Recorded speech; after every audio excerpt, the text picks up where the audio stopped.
کہ اطاعت جزوی نہیں، اطاعت کلی، پوری کی پوری اطاعت، جو حکم بھی دیا گیا ہے ماننا پڑے گا۔ جزوی اطاعت اطاعت نہیں ہے۔ Partial obedience is no obedience. اس لیے کہ اگر آپ نے ایک حکم قبول کر لیا، ایک نہیں کیا، تو جو نہیں کیا کیوں نہیں کیا؟ کہ وہ آپ کے نفس کو پسند نہیں۔ جو قبول کیا وہ کیوں کیا؟ کہ نفس نے الاؤ کر دیا آپ کو کہ ٹھیک ہے کر لو، کوئی حرج نہیں۔ لہذا partial obedience is no obedience at all. چنانچہ اس پر جو وعید آئی ہے سورہ بقرہ کی آیت نمبر 85 میں، افتؤمنون ببعض الکتاب وتکفرون ببعض، تو کیا تم ہماری کتاب اور شریعت کے ایک حصے کو مانتے اور ایک کو نہیں مانتے؟ فما جزاء من يفعل ذلك منکم، تو جو کوئی بھی تم میں سے یہ روش اختیار کرے گا اس کی کوئی سزا نہیں ہے، الا خزي فی الحیات الدنیا، سوائے اس کے کہ دنیا کی زندگی میں ذلیل اور خوار کر دیے جائیں۔ وَيَوْمَ الْقِيَامَةِ يُرَدُّونَ إِلَىٰ أَشَدِّ الْعَذَابِ، اور قیامت کے دن شدید ترین عذاب میں جھونک دیے جائیں۔ وَاللَّهُ بِغَافِلٍ عَمَّا تَعْمَلُونَ، اور جو کچھ تم کر رہے ہو اللہ اس سے غافل نہیں ہے۔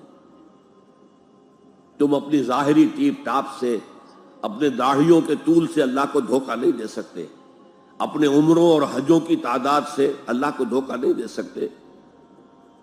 He sees you through and through، تمہارے باطن کو دیکھتا ہے، تمہارے دل کو دیکھتا ہے، اسے معلوم ہے کہ تم نے حج تو کیا، حرام کی کمائی سے کیا ہے۔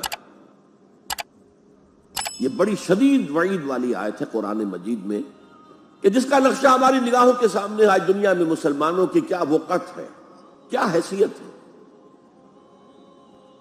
فما جزاء من يفعل ذلك منكم الا خزي في الحیات الدنیا ویوم القیامت۔ اب یہ قیامت کے دن کی بات جو اللہ فرما رہے ہیں، دعا ہی کی جا سکتی ہے کہ اللہ تعالیٰ اس سے بچا لے، کرم فرمائے، اپنی شان غفاری اور شان رحیمی سے ہمیں اس روز کی ذلت سے اور شدید ترین عذاب میں جھونک دیے جانے کی جو یہاں پر خبر سنائی جا رہی ہے، وعید سنائی جا رہی ہے، اللہ تعالیٰ اس سے بچا لے۔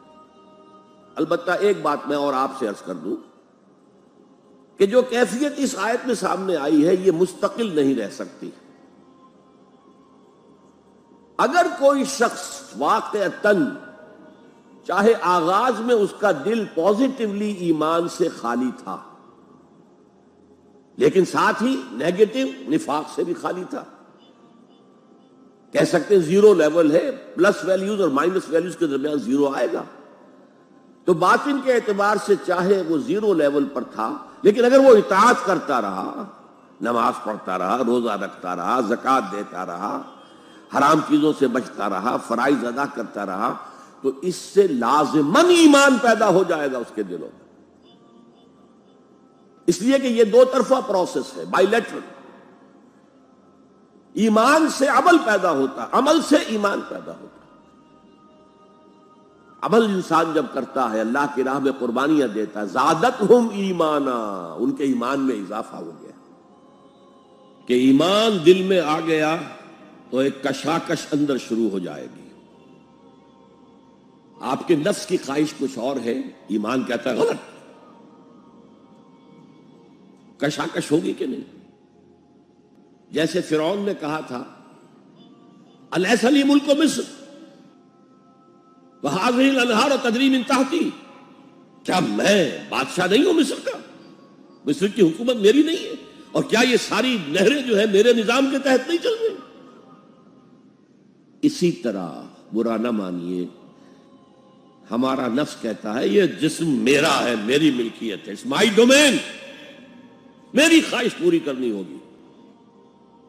جیسے اس نے کہا میں نہیں جانتا کوئی خدا ہے میرے سوا اور میرے اوپر، میں نہیں مانتا، نفس بھی کہتا میں نہیں ماننے کو تیار، کیا حلال ہے کیا حرام ہے، کیا جائز ہے کیا ناجائز، میری خواہش پوری کرو۔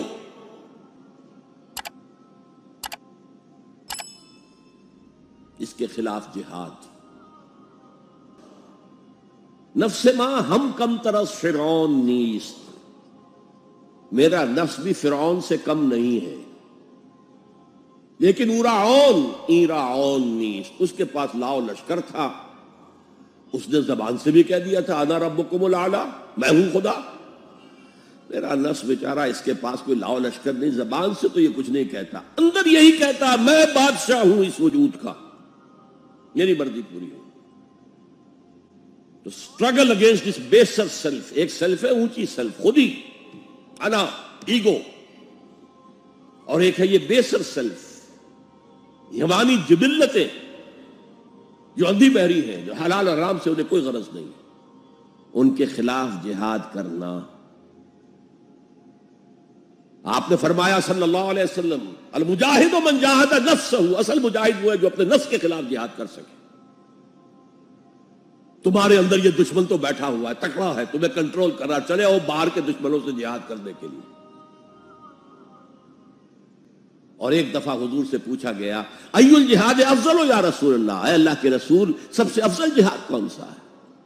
فرمایا ان تجاہد نفسک فی طاعت اللہ، اپنے نفس کے خلاف جہاد کرو، اسے اللہ کا مطیع کرو۔ یہ جو اندر کی کشمکش ہے، کشاکش ہے، یہ جہاد فی سبیل اللہ کا نقطہ آغاز، اللہ کا مطیع بنانا ہے نفس کو۔ اس کے ساتھ دو سب لیول اور ہیں۔ اس نفس کو بھڑکانے والی ایک قوت ہے انویزیبل، اور ویزیبل بھی ہے۔ انویزیبل قوت سب سے بڑی ابلیس، شیطان، لعین، اور اس کے چیلے چانٹے جنات میں سے، اور ویزیبل میں انسانوں میں جو اس کے ایجنٹ ہیں، جو فحاشی کو کلچر کا نام دے، یہ اس ابلیس کے چیلے ہیں۔ ان کے خلاف جہاد نہیں کریں گے آپ، اگر آپ ان کے خلاف ایگریسو ایٹیٹیوڈ اختیار نہیں کریں گے تو آپ ان کے دباؤ میں آ جائیں گے۔ ان الشیطان لکم عدو فاتخذوہ عدوا، اے لوگوں یہ شیطان تمہارا دشمن ہے، اس کو اپنا دشمن سمجھو۔ وہ تمہیں سبز باغ دکھاتا ہے، بدی کو مزین کر کے دکھاتا ہے، اچھے اچھے نام اس کے رکھ دیتا ہے، اور تمہیں آمادہ کرتا ہے بدی کے ارتکاب پر۔ نہیں، وہ تمہارا دشمن ہے۔ افتتخذونہ وذریتہ اولیاء من دونی، تم مجھے چھوڑ کر اسے اور اس کے چیلے چانٹوں کو تم اپنا دوست بناتے ہو۔ شیطان کے خلاف جنگ کرو۔ اور تیسرا اس پر سب لیول کیا ہے؟ معاشرہ اگر بگڑا ہوا ہے، اس کا عمومی رجحان برائی کی طرف ہے، تو سوشل پریشرز آپ کو ادھر دھکیلتے ہیں۔ تب دو ہی راستے ہیں، زمانہ بات و سازت تو بعد زمانہ بے ساز، یا تو پیسو معاملہ ہے، زمانہ تمہارے ساتھ سازگاری نہیں کرتا، چھوڑو تم زمانے کے ساتھ سازگاری اختیار کر لو، چلو تم ادھر کو ہوا ہو جدھر کی۔ ایک یہ ہے کہ نہیں، زمانہ بات و سازت تو بعد زمانہ ستیس، زمانہ اگر تمہارے ساتھ سازگاری نہیں کر رہا تو زمانے سے جنگ کرو، لڑو، ریزسٹ کرو۔ تو تین جہاد ہو گئے فرسٹ لیول کے، 3 سب لیولز۔ نفس امارہ، لبیڈو، نفس حیوانی کے خلاف جہاد، اس کو بھڑکانے والے، وسوسہ اندازی کرنے والے، اس میں پھونکے مارنے والے، شیطان اور اس کی ذریت مانوی اور ذریت نسلی، جنات اور انسانوں میں جو اس کے ایجنٹ ہیں، ان کے خلاف جہاد، معاشرے کے خلاف ایک اسٹرگل۔ اب یہ 3 جہاد آپ نے کر لیے، اللہ توفیق دے ہم میں سے ہر ایک کو، تو اب یہ جہاد آپ کے جسم سے باہر نکلے گا، خارج میں آئے گا۔